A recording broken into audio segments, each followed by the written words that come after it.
Buenos días y bienvenidos a la primera clase de datos de panel.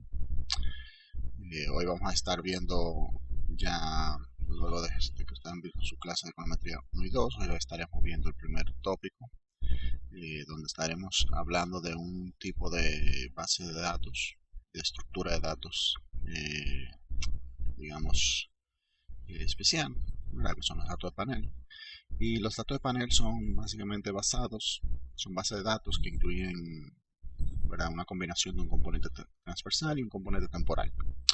Estas bases de datos son muy importantes porque nos permiten hacer análisis de política que no es posible hacer si solamente tuviéramos corte transversal o si solamente tuviéramos datos de serie de tiempo. Bien. Y si quieren imaginarse un dato de panel, podemos pensar que en República Dominicana existen muchos. Por ejemplo, está en hogar, ¿verdad? Donde básicamente tenemos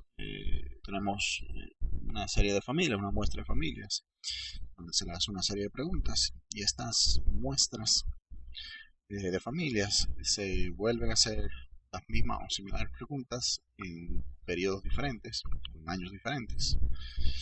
Y entonces ahí tenemos un ejemplo de dato de panel.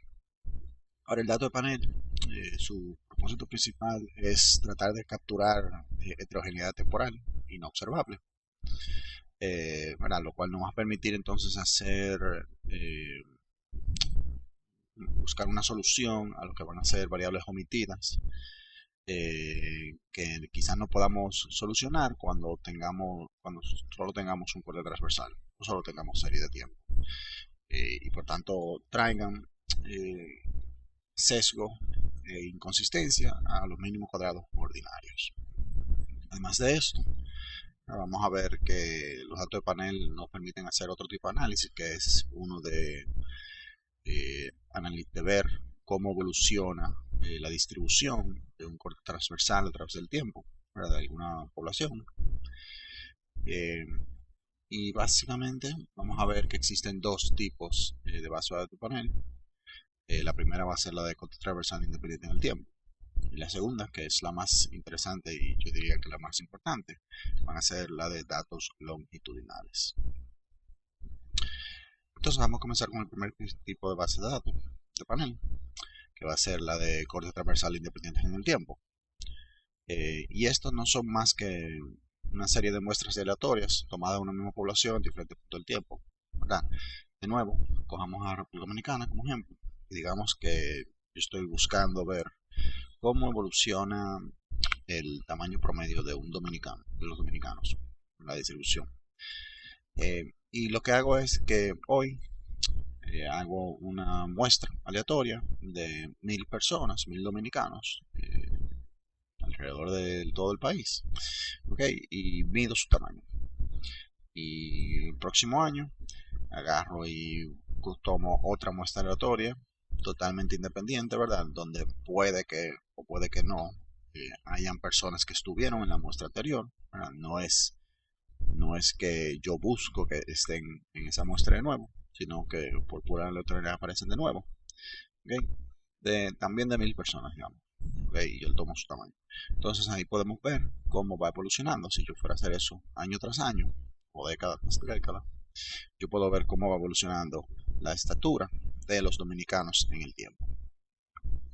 Y la clave de este tipo de datos de panel, la de corte transversal independiente en el tiempo, es que no exista una correlación de los errores de las diferentes observaciones en el tiempo. ¿Okay? Lo cual nos va a permitir entonces utilizar mínimos cuadrados ordinarios, extendiendo entonces dicho método para corregir, ¿verdad?, por cualquier posible cambio en la distribución de la población en el tiempo. Eh, por el otro lado, el otro tipo de base de datos panel, los datos longitudinales, lo que hacen es que, al contrario, toman un mismo corte transversal. Yo hoy hago un muestreo aleatorio representativo de 1.000 personas de la República Dominicana para ver y mido su estatura. Y el próximo año yo llamo a esas 1.000 personas de nuevo, voy a donde ellas y tomo su estatura, ¿verdad? Y así sucesivamente. Quizás este no sea el mejor ejemplo porque si son adultos, ya la estatura quizás no cambie mucho.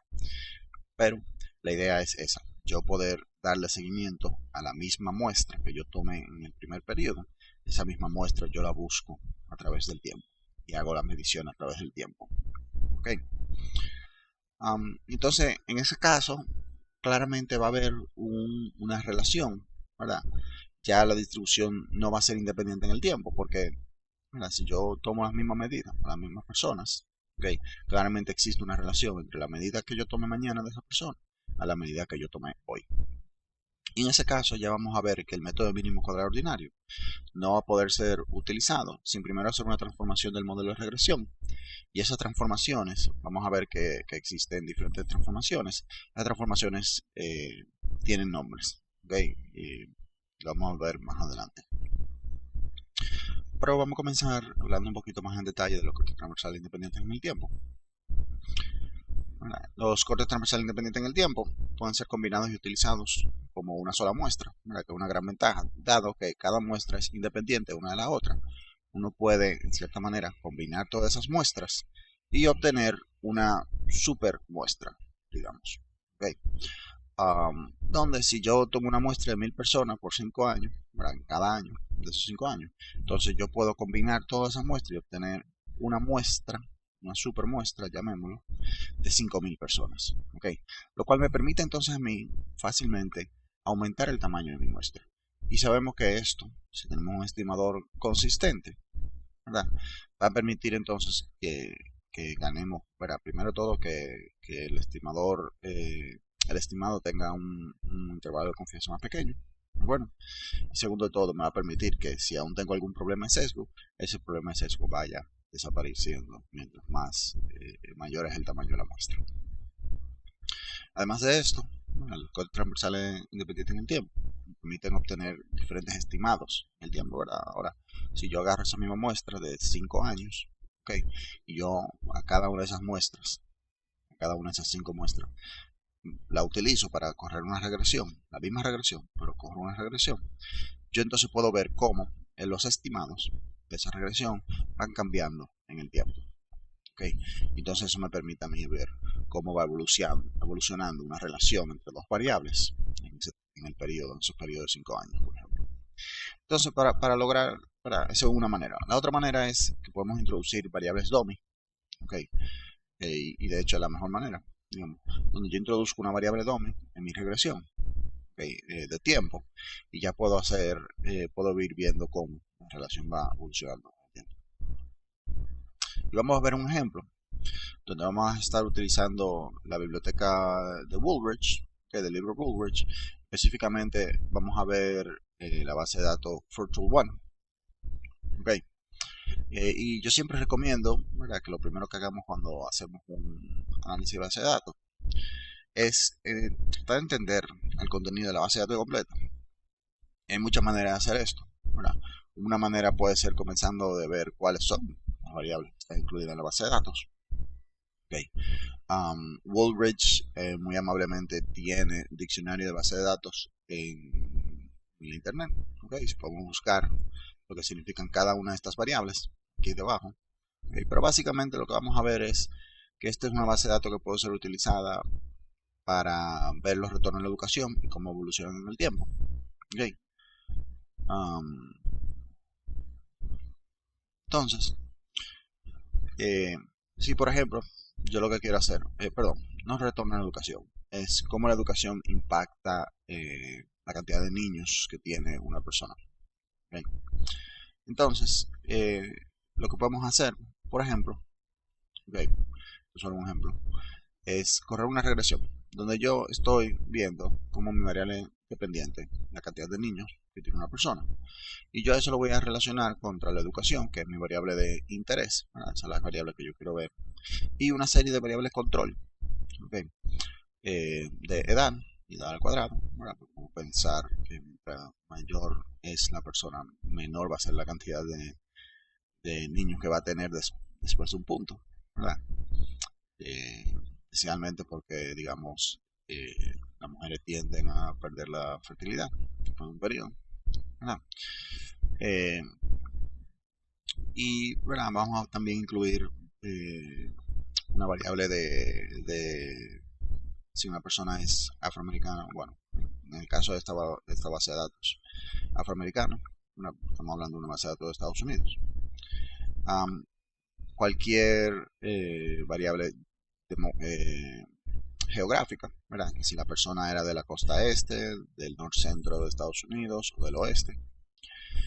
Y estas variables aquí son de el tipo de lugar donde viven, ¿verdad? Que si vivían en una granja, en otro tipo de zona rural, en un pueblo o en una ciudad.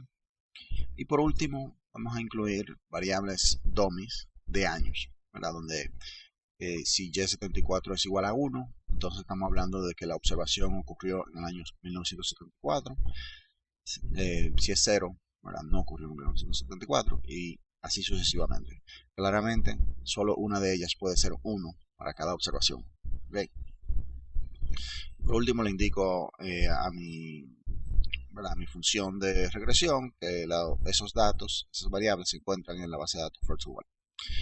Y de hecho yo también voy a correr una segunda regresión donde lo que voy a hacer es obviar mis variables DOMI de tiempo, porque lo que vamos a hacer es ver si dichas variables DOMI de tiempo son o no son conjuntamente significativas. Para eso yo restringo mi modelo donde le indico que estas variables, los parámetros de estas variables van a ser igual a 0. ¿Okay? Y corro la misma regresión, tengo una segunda regresión aquí, donde no incluyo esa variable DOMI de tiempo. Y por último, corro un ANOVA, donde primero ponemos el modelo restringido y segundo ponemos el modelo no restringido. Y si vemos la regresión, la primera regresión, vamos a encontrar los siguientes resultados. Vamos a encontrar, por ejemplo, que la educación tiene una relación negativa con la cantidad de niños. Fíjense que yo todavía aquí no hablo de causalidad. ¿Okay? No le voy a dar una interpretación causal necesariamente. Aunque podamos pensar que sí, que efectivamente haya causalidad, no necesariamente pensemos que hay alguna variable omitida. ¿Okay? Pero básicamente podemos pensar que mientras más educado es la persona, ¿verdad? Menor es la cantidad de niños que van a tener porque entienden que más niños son una carga financiera, digamos. ¿Okay? Y que además con menos niños pueden concentrarse mejor en la educación de cada uno de sus hijos. ¿Okay? Y entonces vemos que esta es significativa al 0.01%, un p-value de menor que 0.01. ¿Okay? Y también, si quieren, podemos ver de otras variables de control. Fíjense que, por ejemplo, para las variables DOMI y tiempo, no son necesariamente significativas de forma individual, ¿verdad? Aunque sí lo son para el año 82 y el año 84. Y podemos ver que entonces la cantidad de niños que han ido teniendo las personas en el tiempo ha ido reduciéndose. Es decir, que en el año 84 las personas tenían 0.545 niños menos por pareja que en el año base, que es el 1972. ¿De acuerdo? En el tiempo las personas van teniendo menos hijos también, ¿verdad? Y esto ya puede estar relacionado a, ¿verdad?, crecimiento económico, que fíjense que no tenemos una variable que indique aquí nada de bienestar económico. ¿Okay? O puede estar recogiendo otros efectos de cambio cultural, por ejemplo, entre otras cosas. Si vemos el resultado de la prueba NOVA, lo que vamos a ver es que podemos rechazar la hipótesis nula, ¿de acuerdo? Y por tanto vamos a tener, la hipótesis nula es que ambos modelos son equivalentes. Si rechazamos la hipótesis nula, lo que vamos a encontrar es entonces que efectivamente dichas variables son conjuntamente significativas. Entonces, podemos ver otro ejemplo, ¿verdad? El ejemplo 13.2 del libro, para ver si el efecto de una variable independiente ha cambiado en el tiempo. Lo que podemos hacer es incluir una variable interacción, donde básicamente lo que estamos haciendo es multiplicando una DOMI del tiempo que queremos reanalizar con alguna otra variable de interés. Ojo, que las variables de interacción no necesariamente solo tienen que ser con variables DOMI de tiempo, pueden ser con otras tipo de variables, pero en nuestro caso vamos a hacerlo con variable DOMI de tiempo, ¿verdad? Y en este caso sí estamos viendo los retornos de educación, donde vamos a tener el logaritmo del salario, educación, la educación interactuando con el año 85. Claramente queremos ver si la educación, los retornos de educación han cambiado en el tiempo, ¿verdad? El año 85 contra el año base, si no me equivoco es el año 82 en esta base de datos. Y vamos a poner una serie de variables de control: experiencia cuadrada, ¿verdad? Por los retornos marginales decrecientes de experiencia. Si una persona está en un sindicato o no, es una variable DOME. Si una persona es femenina, ¿verdad? Y también vamos a incluir una variable de interacción entre femenino y el año 1985, porque queremos ver si el wage gap, si la brecha del salario, quizá ha ido disminuyendo en el tiempo. Bueno, y de nuevo corremos, ¿verdad? Perdón, el año base 78. Bien. Entonces, vamos a usar la base de datos CPS 7885 de Woolrich, donde entonces vamos a tener nuestra regresión, que de nuevo va a ser una regresión lineal, mínimo cuadrilineario, donde nuestra variable dependiente es el logaritmo de los dos salarios. Vamos a tener nuestra variable dominio de tiempo, educación, la variable interacción, que ya está creada en la base de datos, por lo tanto no tenemos que crearla nosotros mismos. Experiencia coreana, unión, siempre femenina, y la interacción de femenino y 85. ¿Okay? Y si corremos la regresión, vamos a ver el siguiente resultado. Si vemos nuestra variable de interés, de educación, lo que podemos ver es que en el año base, en el 78, por cada año extra de educación vamos a tener un incremento de un 7.5% de nuestro salario. ¿Okay?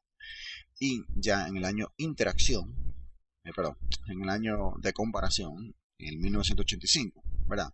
Si vemos la interacción, vamos a ver que el salario en 1985, los retornos de la educación en 1985, son un 1.8% mayores que en el año base. ¿Qué quiere decir esto? Eso quiere decir que para el año 1985 sumamos, ¿verdad? Si queremos ver el retorno de educación del año 1985, de un año más de educación en el 1985, sumamos el parámetro estimado de educación, que es 0.075, más el parámetro estimado de educación por el año 85, por la DOMI del año 85, que es 0.0118. Eso nos da aproximadamente 0.90, bueno, nos da 0.92. Okay. 0.092, y por tanto nuestro retorno de educación en el año 1985 va a ser de un 9.2%, okay, que es mayor que el del año base. Claramente en el tiempo el mercado ha ido dándole mayor valor a cada año más de educación que una persona va obteniendo. Okay. Por tanto, ¿verdad? A futuro los retornos de educación van incrementando. Por el otro lado, nuestra otra variable de interés que habíamos hablado era la de si una persona es mujer o no. Podemos ver que ser mujer, el simple hecho de ser mujer, en el 1978, ¿verdad? Por ser mujer y cumpliendo con ceteris paribus, ¿verdad? O sea, misma cantidad de educación, misma cantidad de experiencia, estaban en sindicato o no, ¿verdad? Comparando a una persona así, igual que la única diferencia es que sea mujer versus un hombre, la mujer recibía un salario 31.7% menor. Pero esta brecha de salario, vamos a llamar la brecha de salario, va disminuyendo en el tiempo, ya que en el 1985, digamos, esa brecha era menor en 0.085, o sea, un 8.5%. Es decir, en el 1985, la brecha es la sumatoria de la brecha en el año base más, ¿verdad?, el parámetro estimado de la interacción, que esto nos daría alrededor de 0.24, por ahí, ¿verdad? Un poco menos, pero 0.024. Es decir, que vamos a tener alrededor de un 24% de diferencia en salario por el simple hecho de ser. Okay. Entonces, otra ventaja que nos da los correos de transversal independiente en el tiempo es que nos permite probar, ver si existen diferencias entre dos grupos, ¿verdad? A través de lo que puede ser un test de show. Y el test de show básicamente examina, ¿verdad?, si una regresión múltiple difiere entre dos grupos. O sea, en otras palabras, existen diferencias en los estimados de la regresión si lo hacemos entre dos grupos. Bien. Y una de las ventajas que nos da entonces el corte transversal independiente del tiempo es que podemos considerar que los dos grupos son diferentes periodos de tiempo. O sea, donde yo considero, por ejemplo, en el ejemplo anterior, un grupo es la muestra en 1978 y otro grupo es representado por la muestra en 1985. ¿Okay?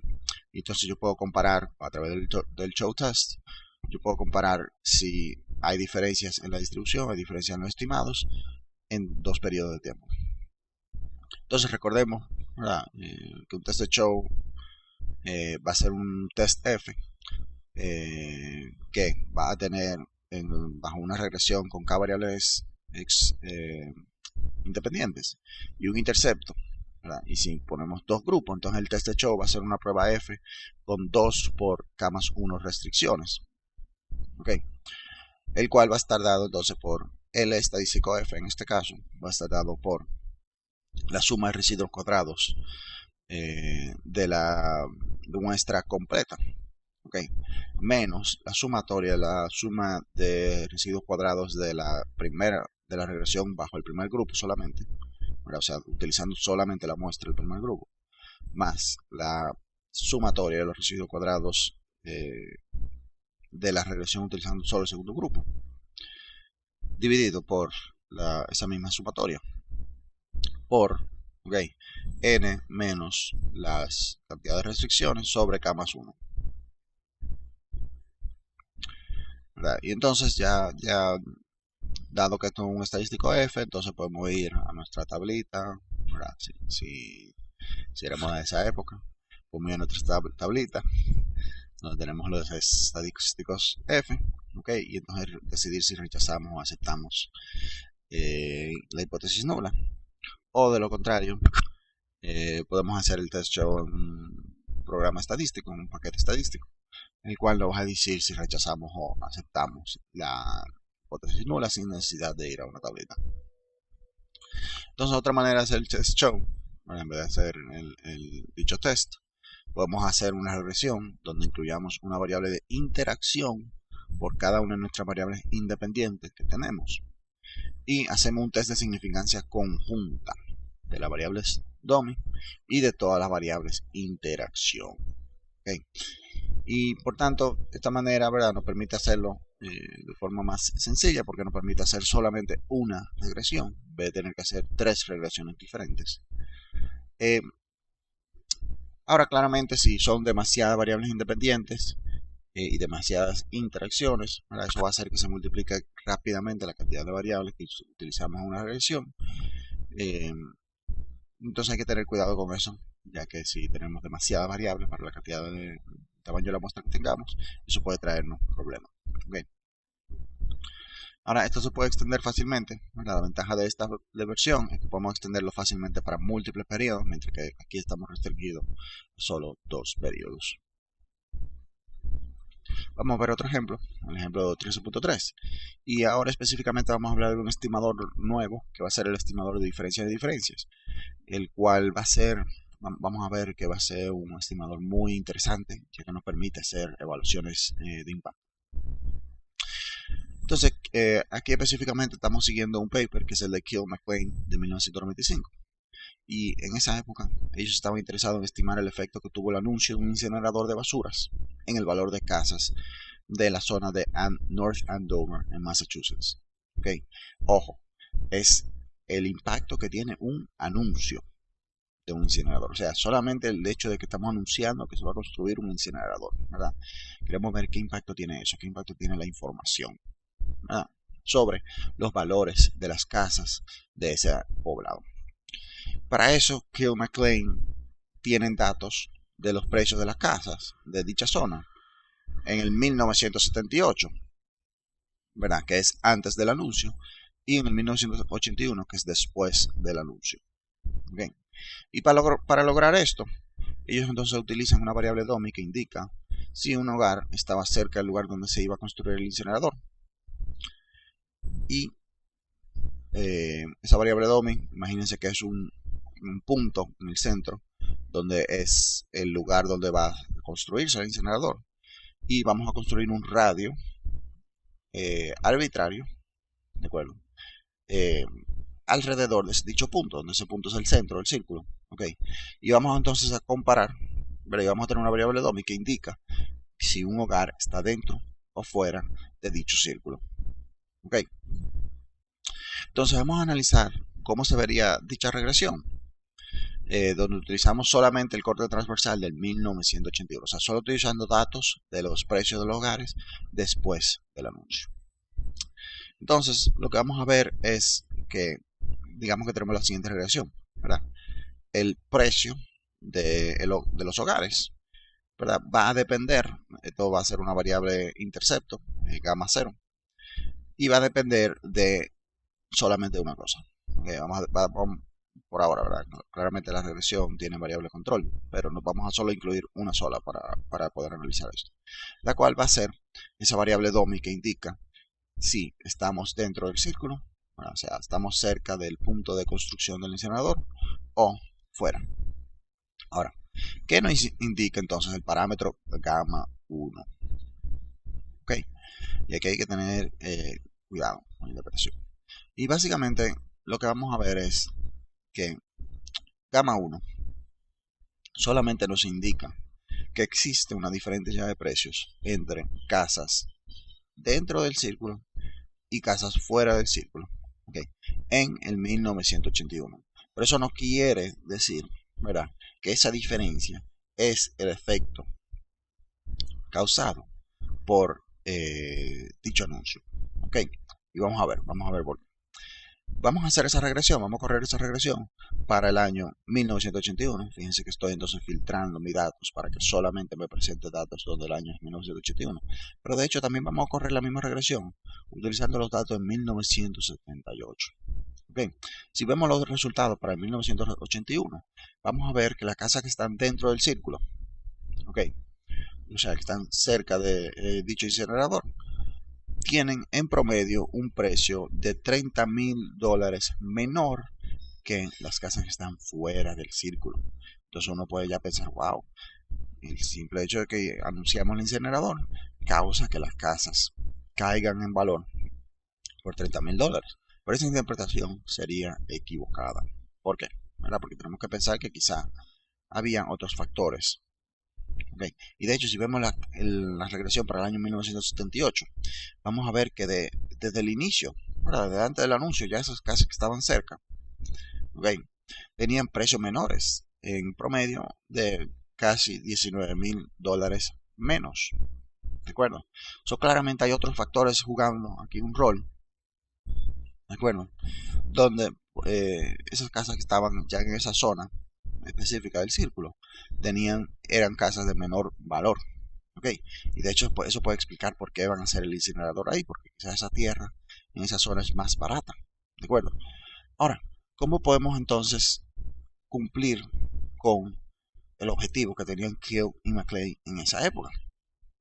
Bueno, muy sencillo, ¿verdad? Para poder ver entonces el cambio real en los precios de las casas causado por el anuncio, lo que vamos a hacer es que vamos a tomar la diferencia entre los estimados de 1981 y de 1978, ¿verdad? ¿Y por qué hacemos eso? Bueno, porque la premisa es la siguiente. La premisa que tiene Kill McClain es que más nada ha cambiado desde el 1978 al 1981, ¿verdad?, en términos de variables que afecten el precio de los hogares, ¿okay?, que afecten el precio de forma diferenciada entre los hogares dentro del círculo y fuera del círculo. ¿Okay? Puede haber ocurrido algo donde todas las casas cambien de valor, ¿okay?, pero como eso afecta a todas las casas, no importa si están fuera o dentro del círculo, entonces eso no importa, no afecta a nuestro estimado. ¿De acuerdo? Entonces, tomando esa diferencia, vamos a encontrar el impacto que tiene ese anuncio, dicho anuncio, ¿okay?, sobre los valores de las casas. Específicamente, ese estimado, esa diferencia, cuando hacemos esa diferencia, esos estimados, esa diferencia se llama el estimador de diferencias en diferencia. ¿Okay? ¿por qué se llama de diferencia en diferencia si solamente aquí lo que estamos haciendo es tomando una diferencia? Bueno, la realidad es que, ¿verdad? Delta 1, que va a ser la diferencia de gamma 1 para el 1981 y gamma 1 para el 1978. Okay. De hecho es, ¿verdad?, la diferencia de dos diferencias. Porque, ¿qué es gamma 1 de 1981? Bueno, gamma 1 de 1981 es la diferencia entre los precios de las casas que están cerca, ¿verdad?, que están dentro del círculo, y las casas que están fuera del círculo. Y lo mismo ocurre para 1978, donde gamma 1, nuestro estimado, es una diferencia, y es la diferencia entre los precios de las casas que están cerca del lugar anunciado y aquellas que están lejos del lugar anunciado. Ok, por tanto estamos tomando diferencias y de esas diferencias también estamos tomando una diferencia y por eso se llama diferencia en diferencia. Ojo, si entran en la literatura más profundamente van a encontrar que de hecho existen diferencias y diferencias y diferencias y así sucesivamente, okay, para problemas más complejos. Entonces, ¿cuál es la interpretación de este estimado de diferencia en diferencia? Bueno, este estimado de diferencia en diferencia, entonces sí nos indica cuál es el impacto que tuvo el anuncio de dicho incinerador, porque nos va a mostrar, ¿verdad?, cómo la diferencia de precios entre las casas que están cerca y lejos cambia entre antes del anuncio y después del anuncio. Okay. So ahí ya podemos comenzar a hablar de impacto de un anuncio. Okay.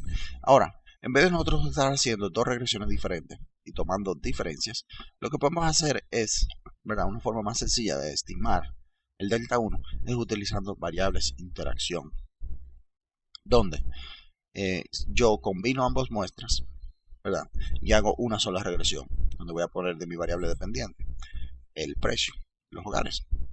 Voy a poner una variable DOMI de tiempo de 1981. Voy a poner la variable DOMI de si estamos dentro del círculo o no. Y voy a poner una interacción entre la variable DOMI de 1981 y la variable DOMI de si estamos dentro del círculo o no. Okay.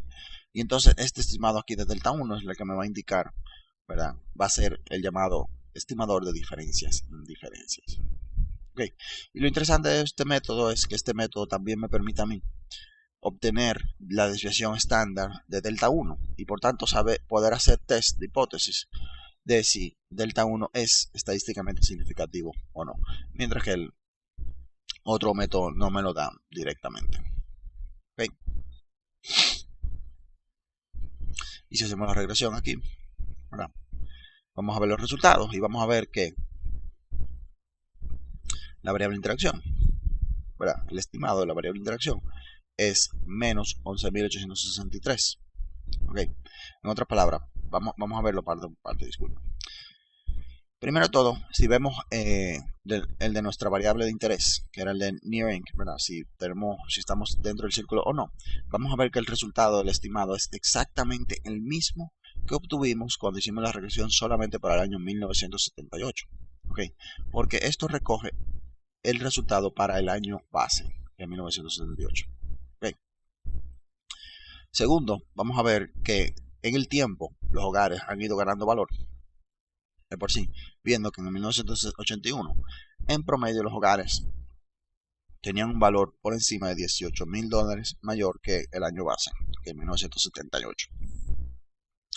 Y tercero, vamos a ver que nuestro estimado de diferencia en diferencia nos dice a nosotros que existe una diferencia ahora nueva, bueno, un impacto del anuncio que redujo los valores de los hogares dentro del círculo por $12,000 en comparación contra los hogares fuera de dicho círculo. Okay, entonces el anuncio de que va a existir un incinerador reduce significativamente, okay, económicamente significativo, ¿verdad?,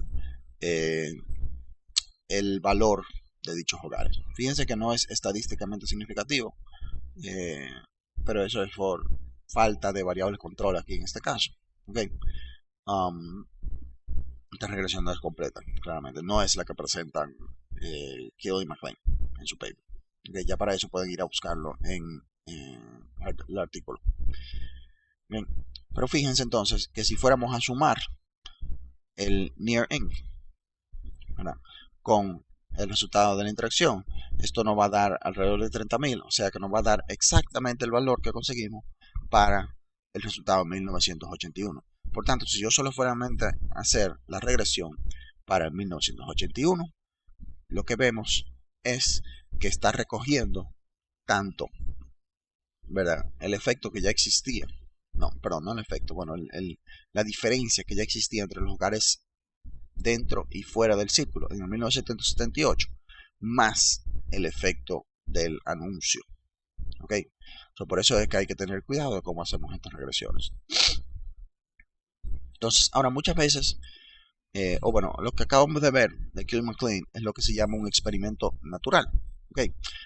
Al contrario de la ciencia natural, en economía usualmente no tenemos un laboratorio donde podemos hacer nuestros propios experimentos, pero lo que sí podemos encontrar son estos experimentos que han ocurrido naturalmente en las interacciones dentro de una economía, ¿verdad?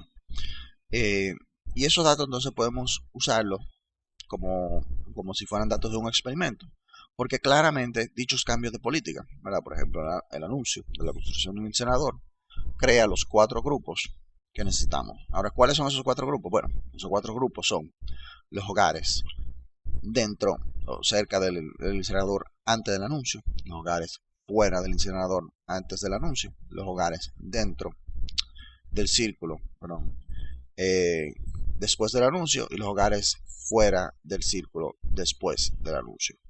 ¿Okay? Y entonces, utilizando el estimador de diferencia y diferencia, podemos calcular el efecto de tratamiento promedio que tuvo dicho cambio de política. Ojo, una cosa, ¿verdad? No es necesario que la variable de interés sea una variable dummy, ni ring. Ellos, Clear y McLean, también podían haber usado, si quisieran, una variable de distancia, ¿okay? Donde hubieran medido el impacto, digamos, de una forma un poco más continua, donde vemos, ¿verdad?, la interacción entre el anuncio y la distancia que existe entre el punto del incinerador, de donde se construye el incinerador, y el hogar. ¿Okay? Ahora vamos a ver otro ejemplo de un experimento natural. En julio 15 de 1980, Kansas aumentó el límite superior de ingresos semanales que estaría cubierto por el seguro de compensación de accidentes en el trabajo. Entonces, si fuéramos a tomar este cambio de política, ¿verdad?, de qué tanto vamos a cubrir del salario semanal de cada persona si tuvo un accidente en el trabajo, podemos usar este experimento natural para tratar de ver cuál es el efecto que se tiene un aumento en dicha conversación en la cantidad de tiempo que un empleado se toma para regresar al trabajo. ¿Ok? Porque uno puede pensar, bueno, me están cubriendo más de mi salario, yo puedo tomarme un poquito más de tiempo recuperándome, no tengo que apresurarme porque no tengo la necesidad de cubrir mis necesidades básicas, no estoy perdiendo mucho dinero, ¿ok? Si me están cubriendo una buena parte de mi salario. Entonces, en este caso, ¿cuál es el grupo de tratamiento? ¿Ok? Ojo, hay que siempre pensar cuál es el tratamiento y a quién efectivamente afecta dicho tratamiento para poder hacer eso.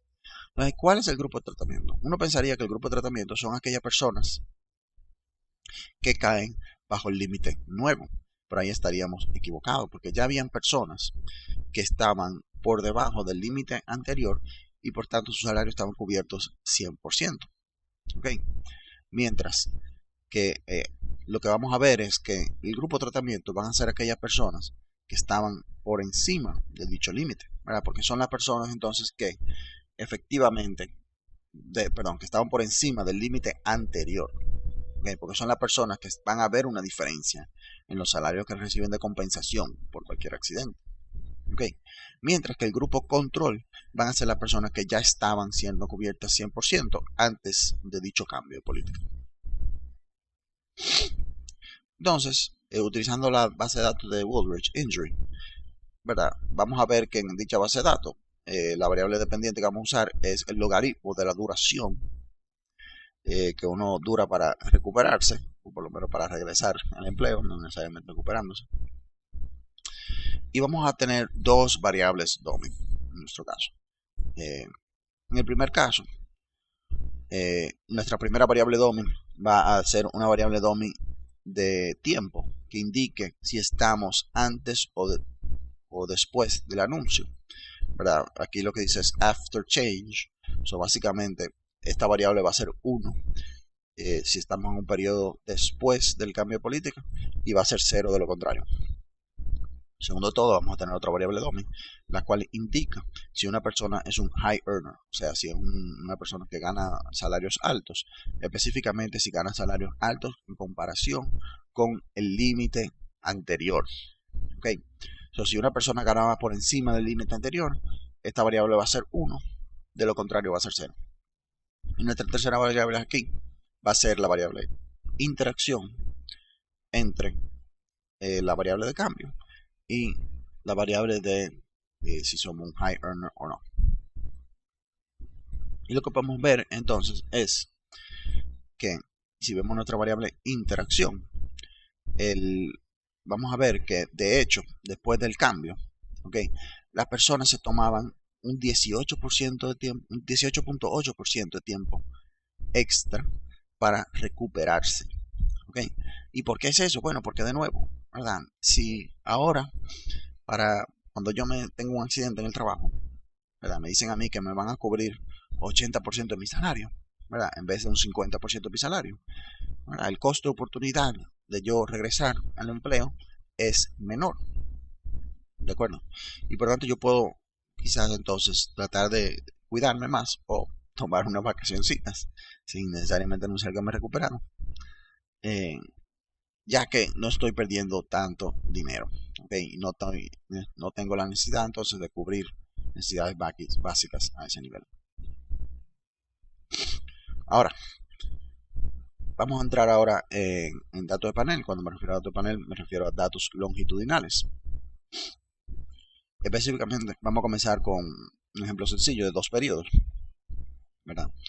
En su clase de econometría 1 y 2, debieron de haber visto que cualquier problema de omisión de variables hace que nuestros estimadores de mínimo cuadrado ordinario sean inconsistentes y sesgados. Y esas son 2 propiedades que queremos evitar, especialmente la de inconsistencia. Y muchas veces el problema entonces de variable omitida puede ser resuelto con el simple hecho de que, bueno, me falta una variable, la agrego a la regresión. Ahora, ¿qué ocurre cuando esa variable omitida, digamos, es imposible de recoger? O sea, es imposible de medir, ¿ok? Porque sea una variable no observable. Por ejemplo, habilidad natural de una persona. ¿Okay? ¿Cómo yo observo eso? ¿Cómo yo mido eso? Entonces, en dicho caso, no es factible hacer esa solución tan sencilla de solamente agregar la variable. Y vamos a tener que venir con otras soluciones. Una de ellas va a estar dada por base de datos de panel, longitudinal específicamente, donde dichas bases de datos de panel pueden darnos una solución si creemos que dichas variables no observables son constantes en el tiempo. ¿Okay? Si no fueran constantes en el tiempo, si creemos que son variables que cambian en el tiempo, ya este método no va a funcionar. Ahora, específicamente, digamos que tenemos el siguiente modelo. J-T es mi variable dependiente. D2T va a ser una variable dummy de tiempo, ¿okay?, que va a indicar si estamos en el periodo 2 o 1, si estamos en el periodo 2, 0 de lo contrario. X y T va a ser una serie de variables independientes. AI, ¿verdad?, que cambian en el tiempo. AI va a ser una variable independiente no observable, ¿ok?, pero que es constante en el tiempo, por eso no le pongo el subíndice T. Más, ¿verdad?, el término de error o shock idiosincrático, ¿okay?, que representa entonces los efectos no observables que sí cambian en el tiempo. Entonces, claramente, en y digamos que por lo menos para U y T y los X y T se cumplen los supuestos de Gauss-Markov, ¿okay?, pero no podemos decir lo mismo de AI, ¿okay? Entonces, claramente, en este caso, no podemos usar mínimo cuadrado ordinario agrupado, como lo estábamos haciendo en la sección anterior, por el simple hecho de que AI, ¿verdad?, no es observable, primero de todo, y segundo de todo, no sabemos si es independiente de X y T, ¿ok? y por tanto puede existir una relación entre el error compuesto, que va a ser la combinación de todos mis no observables, ¿verdad? Y XT, y se cae entonces los supuestos de Gauss-Markov. Por tanto, MCO va a ser inconsistente y sesgado en ese caso. ¿Okay? Entonces, para resolver esto, lo que vamos a proceder a hacer es utilizar lo que se llama el estimador de primeras diferencias. ¿Vale? Consideremos específicamente la versión expandida de la regresión anterior, de dos periodos, donde para el segundo periodo dicha regresión se ve así, ¿verdad? Porque D2T es igual a 1. Yo voy a tener que Y y 2, mi observación de Y del individuo I en el periodo 2, va a ser igual a, va a tener un intercepto de beta 0 más delta 0, más beta 1 por la observación del X del individuo I en el periodo 2, más AI, que es mi variable no observable, más UI2. Y en el periodo 1 vamos a tener exactamente lo mismo, solo que lo vamos a tener sin el delta 0. ¿Okay? Y que las observaciones van a ser para el periodo 1. Fíjense entonces que AI es exactamente igual en ambos periodos.